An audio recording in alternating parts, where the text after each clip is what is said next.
Picture this. It's 1877, and for all of human history, every civilization, every empire, every culture that has ever existed, music has been fleeting, ephemeral.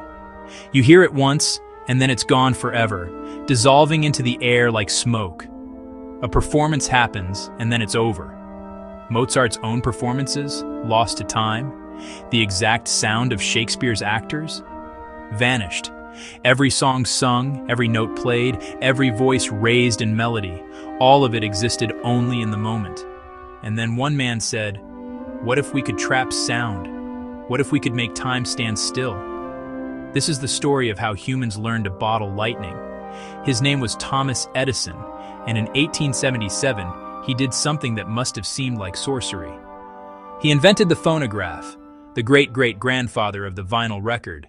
But here's what blows my mind. Edison wasn't even trying to record music. He was working on improving the telephone and telegraph.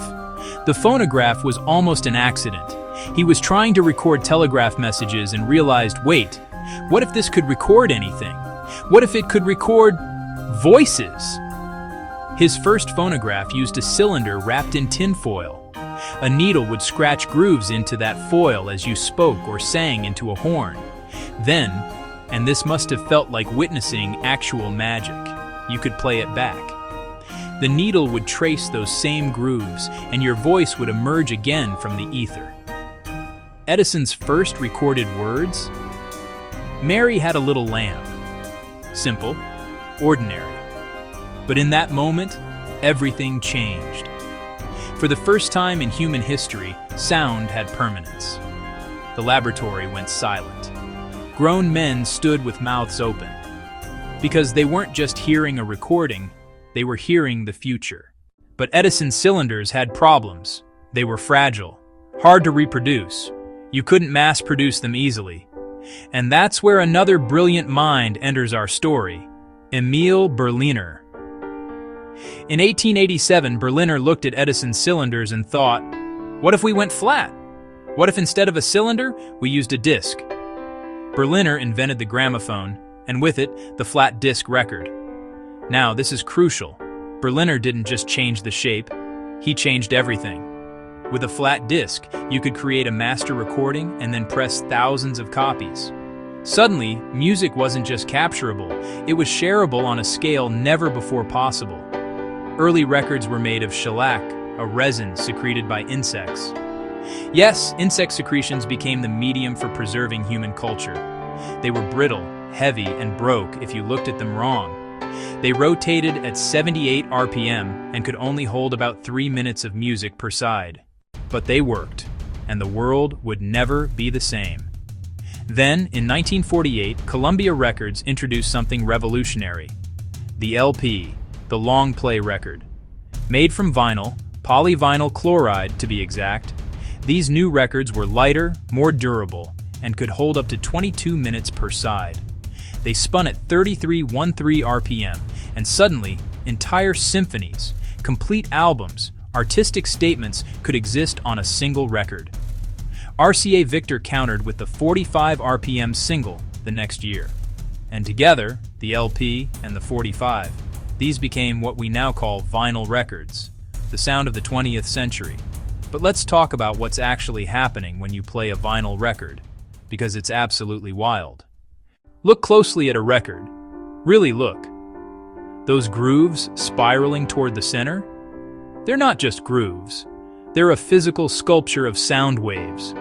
Every instrument, every vocal, every breath and beat, it's all carved into that vinyl as microscopic wiggles in the groove. When you place a needle in that groove, it's literally being vibrated by the shape of the sound. Those vibrations travel up through the tone arm to a cartridge, which converts the physical movement into electrical signals, which get amplified and pushed through speakers, which push air molecules in the exact same pattern as the original sound. You're not just playing music, you're reading a physical imprint of someone's performance. That guitarist's fingers on the strings, that singer's breath. It moved air molecules in a recording studio decades ago, and those movements were carved into vinyl, and now they're moving air molecules in your room in your ears. It's analog in the truest sense, a continuous, unbroken connection between the original performance and your experience of it. There's something almost spiritual about that. Vinyl records didn't just change how we heard music, they transformed human culture itself. Before records, music was regional, local. You heard what was played in your town, your church, your community. But records could travel. Suddenly, a blues guitarist in Mississippi could influence a teenager in Liverpool. A jazz singer in New Orleans could inspire someone in Tokyo. Music became global. The record industry created new art forms. The concept of an album as a cohesive artistic statement, that came from the LP. Artists like the Beatles, Pink Floyd, Marvin Gaye, they started thinking in albums, crafting journeys meant to be experienced from first track to last.